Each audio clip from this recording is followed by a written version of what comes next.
Welcome friends. आज हम लोग छत्तीसगढ़ के इतिहास का अगला खंड पढ़ेंगे। छत्तीसगढ़ के इतिहास का ये तीसरा वीडियो है।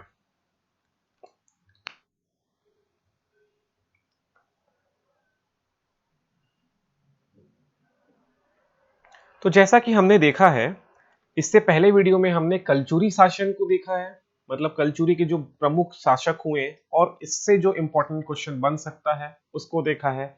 कलचुरी के बाद हमने मराठा शासन को भी देखा है। आज हम लोग पढ़ने वाले हैं ब्रिटिश शासन के बारे में। तो छत्तीसगढ़ में ब्रिटिश शासन ये पढ़ेंगे हम। तो जैसे हम अपने को पता है कि डलहौजी की विलय नीति के अनुसार नागपुर को ब्रिटिश साम्राज्य में मिला लिया गया।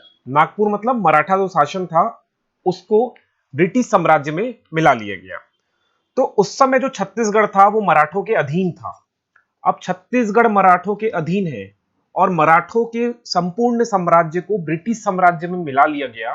तो इस प्रकार 1854 को डलहौजी के हड़प नीति के अनुसार छत्तीसगढ़ को भी ब्रिटिश साम्राज्य में पूर्ण रूप से मिला लिया गया। तो 1854 के बाद का जो इतिहास में हम पढ़ेंगे उसमें हम पढ़ेंगे छत्तीसगढ़ में ब्रिटिश शासन। तो यहां से आज हम लोग को पढ़ना है छत्तीसगढ़ में ब्रिटिश शासन।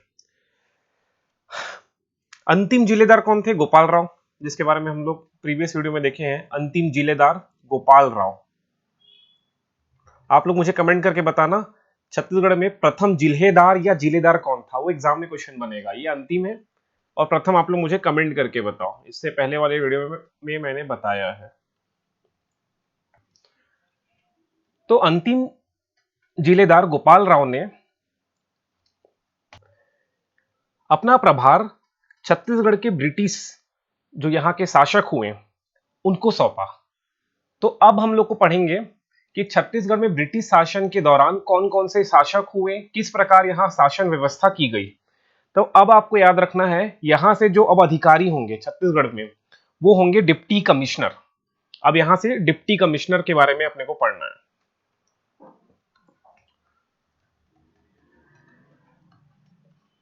सो याद रखिए, छत्तीसगढ़ का प्रथम डिप्टी कमिश्नर कौन था, ये एग्जाम में क्वेश्चन बनेगा।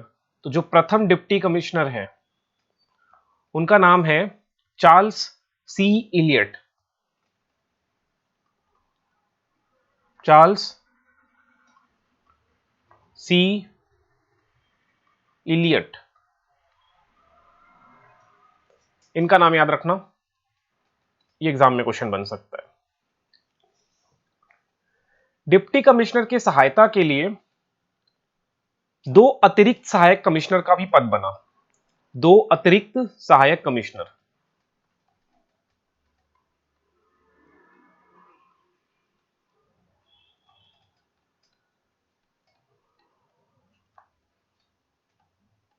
कमिश्नर, अब ये जो पद था ना, अतिरिक्त सहायक कमिश्नर का जो पद था वो भारतीयों के लिए सुरक्षित पद था।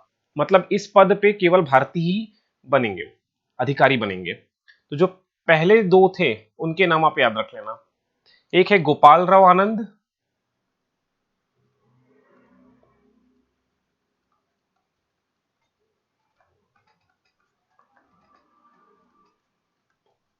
ये कहां के अधिकारी बने? बिलासपुर के। और दूसरे हैं मोहिबुल हसन।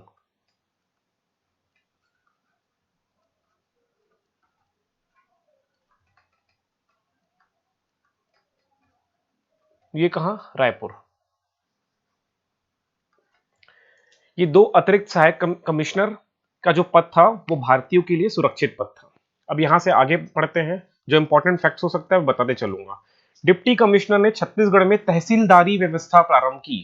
तो प्रश्न बनता है कि किस काल में किसके द्वारा तहसीलदारी व्यवस्था छत्तीसगढ़ में प्रारंभ की गई? तहसीलदारी व्यवस्था तो चार्ल्स सी इलियट ने छत्तीसगढ़ में तहसीलदारी व्यवस्था प्रारंभ की और प्रारंभ में तीन तहसील बनाए। कौन कौन से वो तीन तहसील थे? तो पहला है रायपुर, तीन तहसील थे स्टार्टिंग में। दूसरा है रतनपुर, रतनपुर और तीसरा है धमतरी। ये तीन तहसील का नाम आपको याद रखना है। ये तीन तहसील का नाम याद रखना है जिसे चार्ल्स सी इलियट ने ये व्यवस्था को प्रारंभ किया था। अब तहसील के प्रमुख अधिकारी कौन होते हैं? तहसीलदार।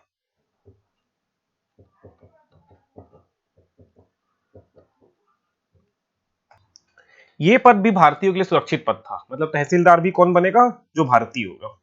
इसमें कोई अंग्रेज अधिकारी नहीं बने। तहसीलदार भारतीयों के लिए सुरक्षित पद था। अब इसके बाद एक फैक्ट और आपको बता दूं। अच्छा, इससे पहले मैं आगे बढ़ूं, मैं अपने टेस्ट सीरीज के बारे में थोड़ा आपको बता दूं। ऑलरेडी मैं बता चुका हूं, लेकिन जो लोग नहीं देखे हैं वो देख लें कि टोटल 14 टेस्ट होने वाला है, जिसमें से 2 जो टेस्ट है वो फुल सिलेबस का टेस्ट है। बाकी सिलेबस वाइज टेस्ट यहाँ पर भी है, सब्जेक्ट वाइज टेस्ट, और 2 जो है फुल टेस्ट है। टोटल 14 टेस्ट हैं। यहाँ पर कब कब होने का शेड्यूल भी दिया है। अगर अभी तक आपने रजिस्ट्रेशन नहीं किया है तो इसे रजिस्ट्रेशन कर लीजिए। इसका जो टेस्ट का जो फीस है वो 100 रुपीज है सारे टेस्ट का। मतलब 14 टेस्ट का टोटल जो फीस है वो 100 रुपीज है। आप मुझे फोन पे, पेटीएम या गूगल पे के थ्रू पेमेंट करके व्हाट्सएप कर दीजिएगा। व्हाट्सएप का मेरा नंबर है, ये व्हाट्सएप नंबर है मेरा।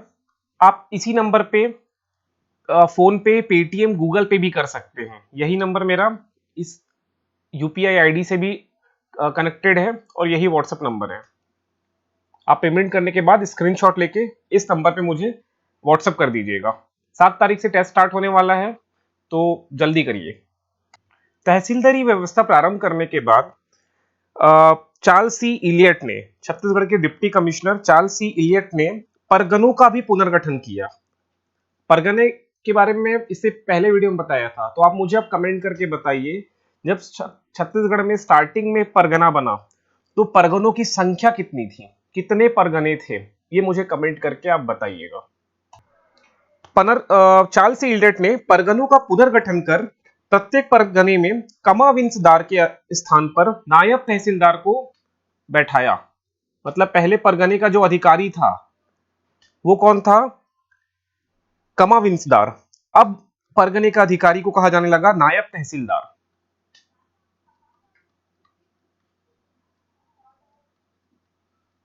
नायब तहसीलदार का जो पद है ये भी भारतीयों के लिए सुरक्षित था। उस समय चार्ल्स सी इलियट ने 12 परगने, मतलब परगने का पुनर्गठन कर 12 में सीमित कर दिया। तो परगनों की संख्या उस समय कितनी थी? 12। उसके बाद जैसा हमने पढ़ा कि चार्ल्स सी इलियट ने 3 तहसील बनाए थे, रतनपुर, रायपुर, धमतरी। उसके बाद 1857 तक तहसील की संख्या 5 हो गई थी। जो चौथा नंबर का था वो था नवागढ़, और 5वें नंबर का जो था वो था धमधा। नवागढ़, धमधा, नवागढ़, धमधा। तो इस प्रकार 1857 तक छत्तीसगढ़ में तहसीलों की संख्या कितनी हो गई थी? 5। कुछ समय बाद धमधा के स्थान पर जो नया तहसील बनाया गया वो था दुर्ग। कुछ समय बाद, ठीक है। तो इस प्रकार 1857 तक जो 5 तहसील थे वो कौन कौन से थे? रायपुर, रतनपुर, धमतरी, नवागढ़ और दुर्ग। धमधा नहीं, धमधा के स्थान पर दुर्ग को बनाया गया। तो 5 तहसील थे। अब क्या किया गया? मध्य प्रदेश, छत्तीसगढ़ और महाराष्ट्र, मध्य प्रदेश, छत्तीसगढ़ और महाराष्ट्र, इन तीनों को मिलाकर मध्य प्रांत बनाया गया। मध्य प्रांत का गठन किया गया। गठन का डेट याद रखना। मध्य प्रांत के गठन का जो वो है डेट है वो है 2 नवंबर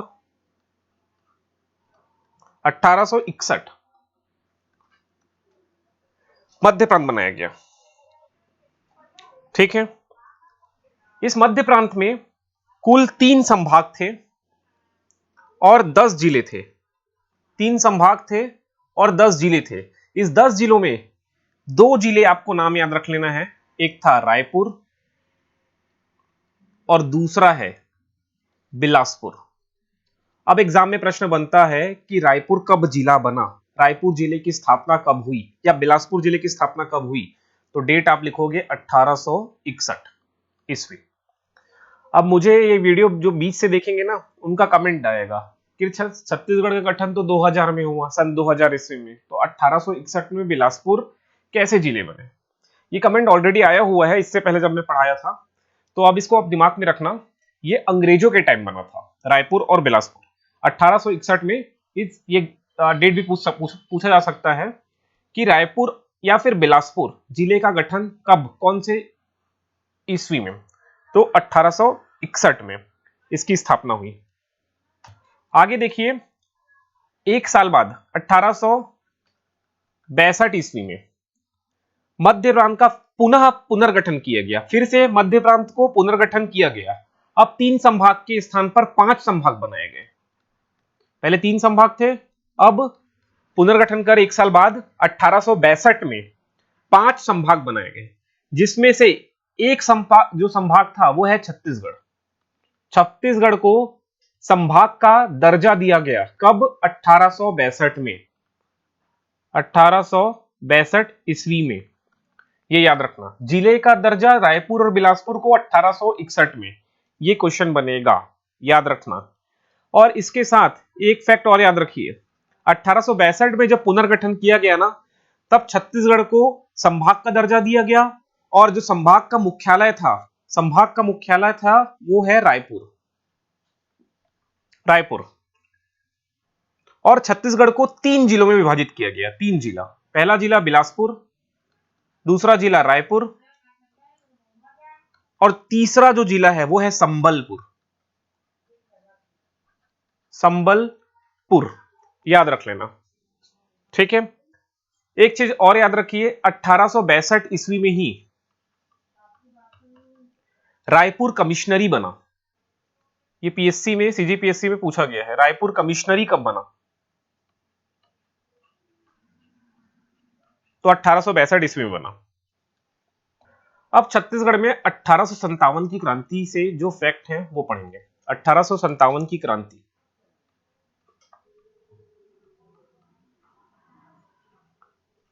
सो 1857 की क्रांति के समय पहला क्वेश्चन बनता है कि इस समय छत्तीसगढ़ में डिप्टी कमिश्नर कौन थे, तो वही चार्ल्स सी इलियट, आपको नाम याद रखना है।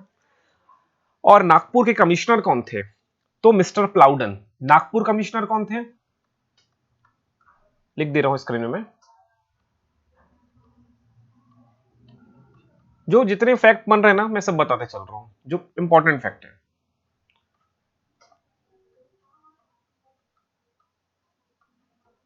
मिस्टर प्लाउडन। और छत्तीसगढ़ में डिप्टी कमिश्नर कौन थे, तो चार्ल्स सी इलियट। अब इसमें जो प्रमुख विद्रोह हुए उन विद्रोह के बारे में पढ़ते हैं। जो पहला विद्रोह है वो है सोना खान का विद्रोह।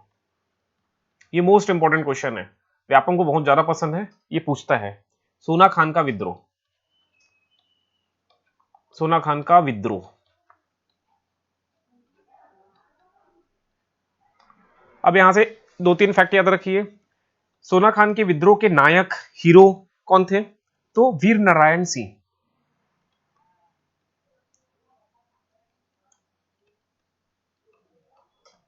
वीर नारायण सिंह जो कि बिंजवार जाति के थे। एग्जाम में क्वेश्चन बनता है कौन सी जाति के थे, तो बिंजवार जनजाति के थे ये, बिंजवार। अब इस विद्रोह का दमन कौन से पुलिस अधिकारी ने किया, तो कैप्टन स्मिथ एवं नेपियर का नाम याद रखना। कैप्टन स्मिथ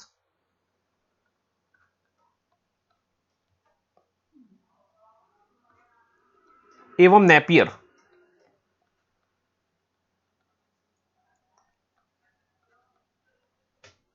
कैप्टन स्मिथ एवं नेपियर ने इस विद्रोह का दमन किया। दमन, जो इंपॉर्टेंट फैक्ट है मैं वही बता रहा हूं, बाकी अगर सोना खान का विद्रोह के बारे में पढ़े तो 10 मिनट जरूर लगेगा इसको पढ़ाने में, तो समय की कमी है। मैं जो इंपॉर्टेंट फैक्ट्स हैं जो एग्जाम में बनेगा वो सब बताते जा रहा हूं। अब एक चीज और याद रखिए, यहां पर वीर नारायण सिंह को गिरफ्तार कैप्टन स्मिथ एवं नेपियर ने किया और 10 दिसंबर 1857 को इन्हें फांसी पे की सजा दी गई और फांसी पे चढ़ा दिया गया। 10 दिसंबर 1857। तो शहीद वीर नारायण सिंह को भारतीय स्वतंत्रता आंदोलन का प्रथम शहीद माना जाता है। प्रथम शहीद, भारतीय स्वतंत्रता आंदोलन का प्रथम शहीद या 1857 की क्रांति का प्रथम शहीद माना जाता है। ये एग्जाम में क्वेश्चन आएगा, इतना याद रखना।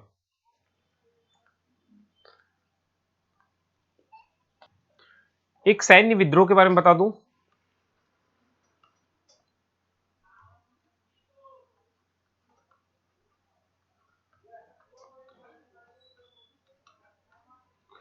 इस सैन्य विद्रोह में आपको हनुमान सिंह का नाम याद रखना है। इसके जो प्रमुख नायक हैं वो है हनुमान सिंह।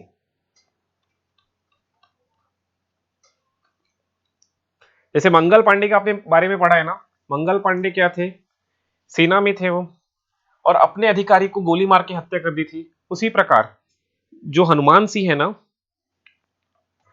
रायपुर में तीसरे बटालियन में मैगजीन लश्कर के पद पर कार्यरत थे। मतलब ये भी सैन्य अधिकारी थे समझ लीजिए।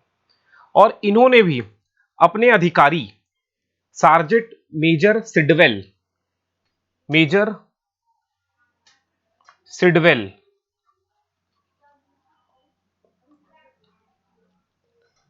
की हत्या कर दी थी और उसके बाद हनुमान सिंह फरार हो गए थे।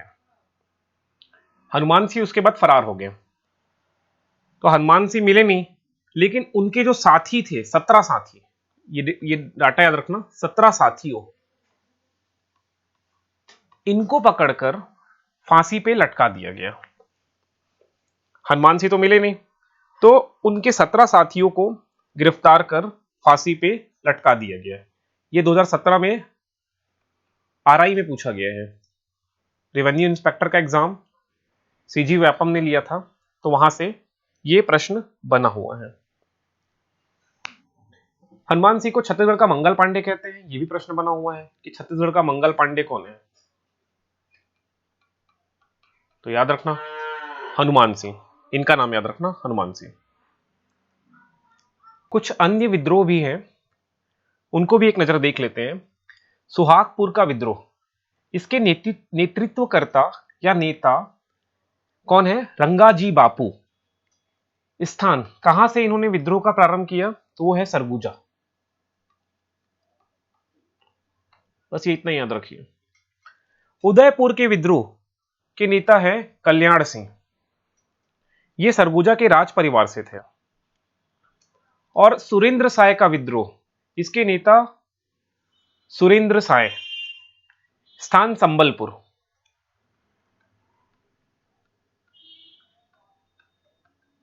संबलपुर।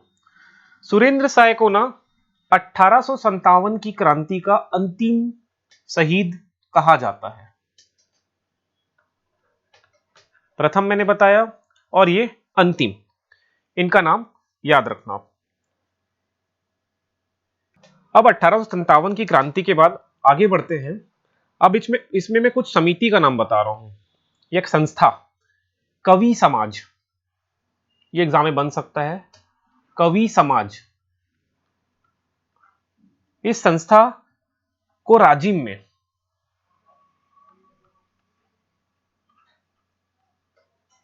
पंडित सुंदरलाल शर्मा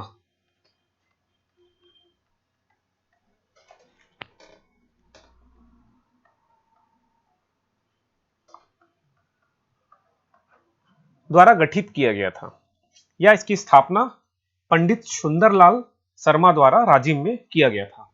संस्था का नाम कवि समाज, ये याद रखना। इसके बाद मैं छत्तीसगढ़ का प्रथम समाचार पत्र के बारे में बताने वाला हूं। तो छत्तीसगढ़ का जो प्रथम समाचार पत्र था वो है छत्तीसगढ़ मित्र। छत्तीसगढ़ मित्र,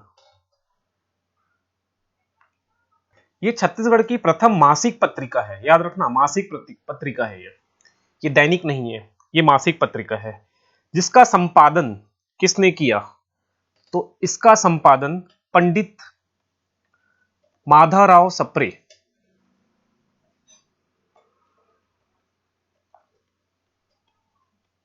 पंडित माधवराव सप्रे ने पिंडरा रोड बिलासपुर से किया। पिंडरा रोड बिलासपुर से इसका संपादन किया। अब एग्जाम में इसके सहयोगी का नाम आता है। अब छत्तीसगढ़ मित्र के संस्थापक या संपादक कौन है, ये एग्जाम में कई बार पूछा जा चुका है, पंडित माधवराव सप्रे। अब जो एग्जाम में बनता है कि इस संपादन के दौरान सहयोगी, माधवराव सप्रे के सहयोगी कौन थे, ये एग्जाम में क्वेश्चन बनता है। तो सहयोगी का नाम मैं लिख रहा हूं, रामराव चिंचोलकर। इनका नाम याद रखना, रामराव चिंचोलकर।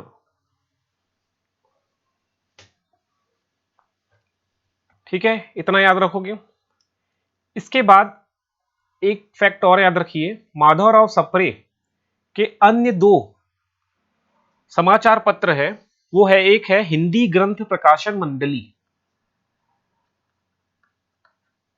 हिंदी ग्रंथ प्रकाशन मंडली,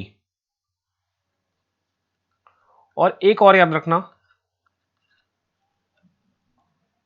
हिंद केसरी।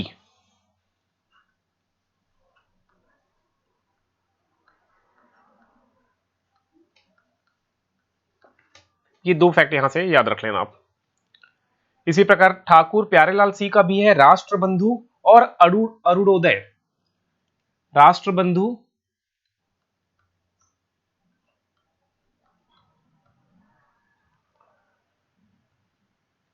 और अरुणोदय।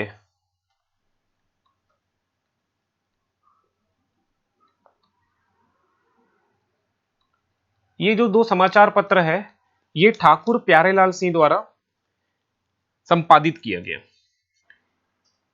और एक सबसे फेमस पंडित सुंदरलाल शर्मा का आपको याद रखना है।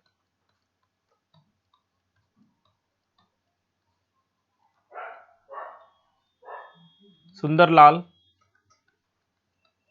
शर्मा, इसको याद रखना है, वो है श्री कृष्ण जन्म स्थल समाचार पत्र जेल पत्रिका। ये पूरा नाम आपको याद रखना है, श्री कृष्ण जन्म स्थान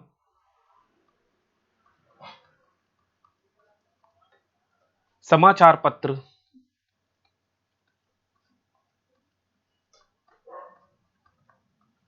जेल पत्रिका।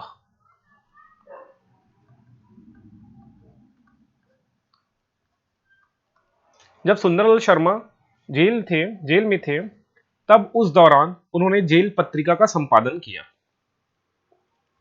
एक संस्था का याद रखना, नाम याद रखना, समित्र मंडल। एग्जाम में कई बार क्वेश्चन बना है, समित्र मंडल। इस संस्था का गठन या इसका स्थापना 1906 में पंडित सुंदरलाल शर्मा द्वारा किया गया।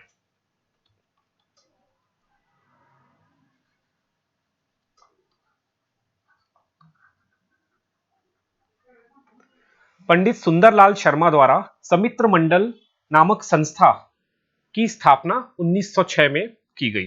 ये याद रखना, ये एग्जाम में कई बार बना हुआ है, बहुत इंपॉर्टेंट है ये। इसके बाद देखिए, जिस प्रकार कांग्रेस का अधिवेशन साल में एक बार होता था, वार्षिक अधिवेशन जिसे हम बोलते हैं, उसी प्रकार प्रांतीय राजनीतिक परिषद का भी अधिवेशन होता था।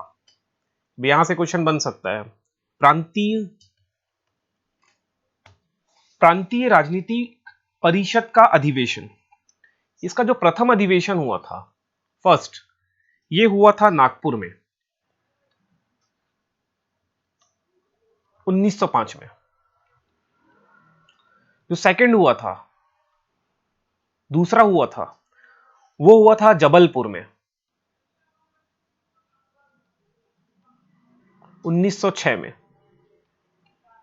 और जो थर्ड हुआ था, तीसरा, वो हुआ था रायपुर में, ये 1907 में।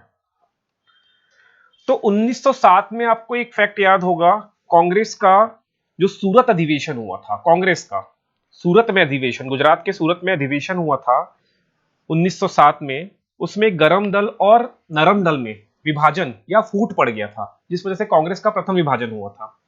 सो उस अधिवेशन का सीधा प्रभाव ये जो रायपुर में जो अधिवेशन हुआ 1907 में, इसमें सीधा दिखाई दिया। यहां भी जिस प्रकार सूरत में नरम दल और गरम दल में विभाजन हुआ, उसी प्रकार रायपुर के में जो हुआ है 1907 में प्रांतीय राजनीतिक परिषद का अधिवेशन, यहां भी गरम दल और नरम दल में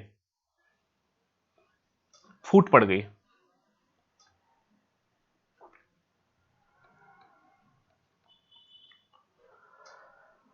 अब इससे पहले मैं गरम दल के नेता और नरम दल के नेता का नाम बताऊं, इससे पहले मैं एक चीज और क्लियर कर दूं कि जो प्रांतीय राजनीतिक परिषद का अधिवेशन थर्ड वाला, जिसका अधिवेशन 1907 में रायपुर में हुआ था, इसके अध्यक्ष कौन थे? अब एग्जाम में अध्यक्ष बनेगा, तो ये रायपुर में हुआ था, इसके अध्यक्ष का नाम पूछा जाता है, तो आर.एन. मधोलकर, मधोलकर, आर.एन. मधोलकर, ये अध्यक्ष थे। मैं फिर से बोलूं, तीसरा प्रांतीय राजनीतिक परिषद का जो अधिवेशन रायपुर में हुआ था 1907 में, उसके अध्यक्ष का नाम याद रखना है आर.एन. मधोलकर, और स्वागत अध्यक्ष का नाम भी याद रखना है हरि सिंह गौर, हरि सिंह गौर,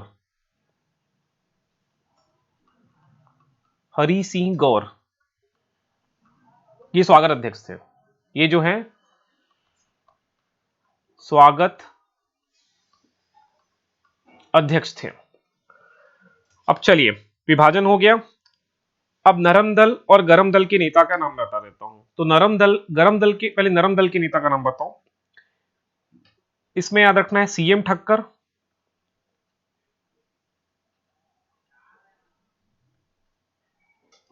दूसरा नाम याद रखना हरि सिंह गौर, ये वाला जो स्वागत अध्यक्ष थे,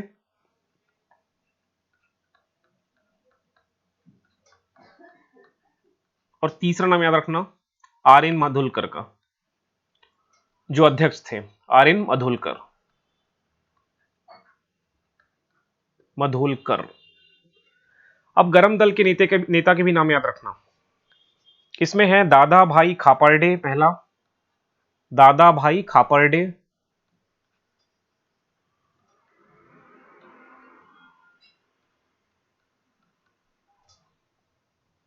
दूसरा नाम याद रखना वामन राव लाखे,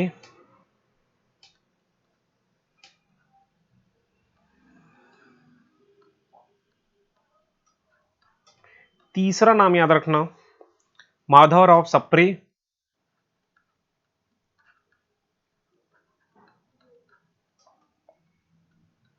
माधवराव सप्रे, चौथा नाम याद रखना रविशंकर शुक्ल,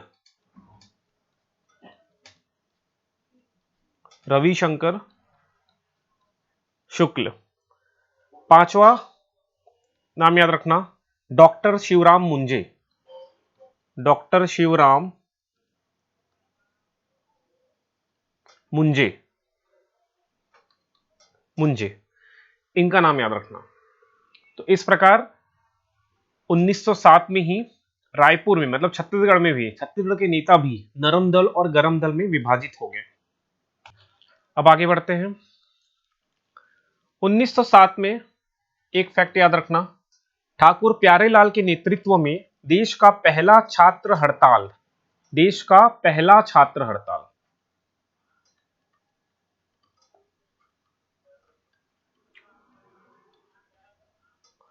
कौन से स्कूल में? Nandgaon state high school,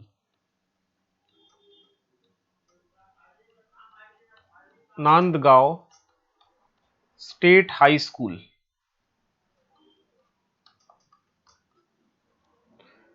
Rajnandgaon.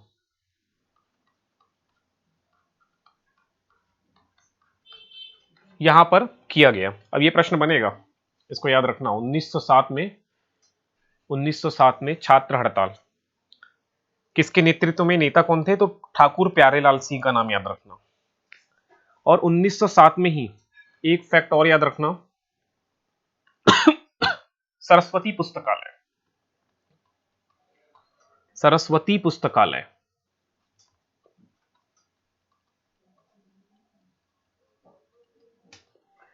इस पुस्तकालय का गठन ठाकुर प्यारेलाल सिंह ने किया है। ठाकुर प्यारेलाल सिंह, जिन्होंने छात्र हड़ताल भी किया था, इसके नेता थे। और इस सरस्वती पुस्तकालय में ठाकुर प्यारेलाल सिंह के सहयोगी कौन थे? तो राजूलाल शर्मा,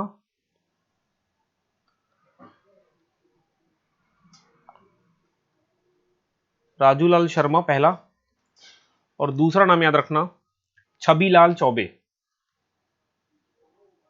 छबीलाल चौबे, ठीक, ये दो नाम याद रखना। ये जो हम लोग आधुनिक छत्तीसगढ़ का इतिहास पढ़ रहे हैं ना, या बहुत सारे फैक्ट हैं, बहुत सारे फैक्ट हैं, और सारे फैक्ट जो इंपॉर्टेंट है व्यापम के लिए भी। तो जो इंपॉर्टेंट है मैं पढ़ा ही रहा हूं।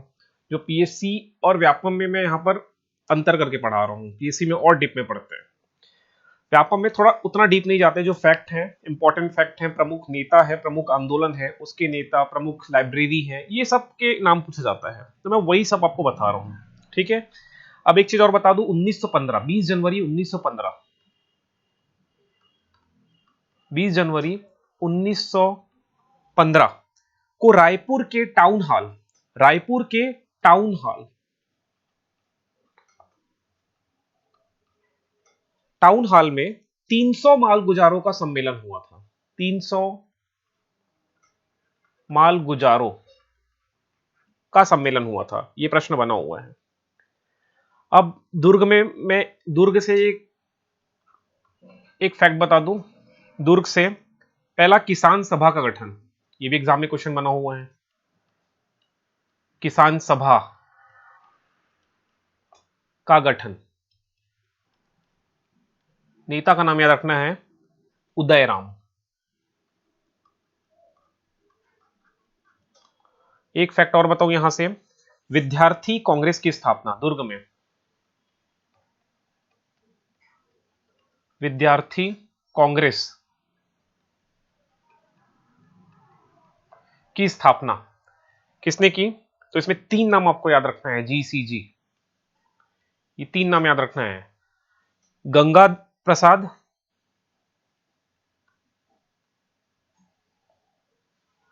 गंगा प्रसाद चौबे, गंगा प्रसाद चौबे, चंद्रिका प्रसाद,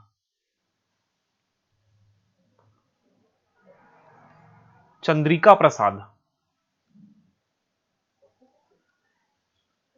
पांडे, और इस जी से आप याद रखना गणेश प्रसाद सिंगरौल, गणेश प्रसाद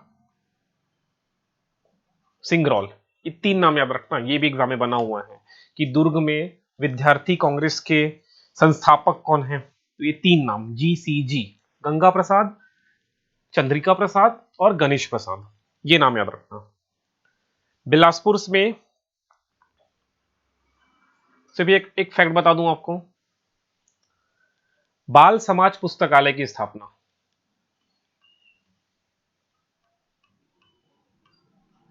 बाल समाज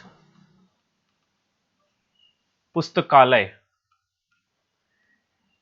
इसका जो गठन किया वो है यदुनंदन प्रसाद वर्मा।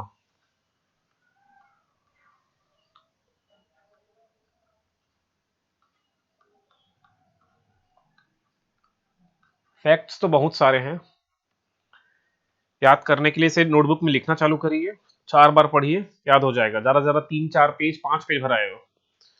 5 पेज में आप लिख लोगे, 5-6 पेज में, और 5-6 पेज को आप 5-6 बार पढ़िए, याद हो जाएगा। बिलासपुर सी सेवा समिति का भी नाम याद रखना है, सेवा समिति। इसका गठन छेदीलाल ठाकुर छेदीलाल ने किया।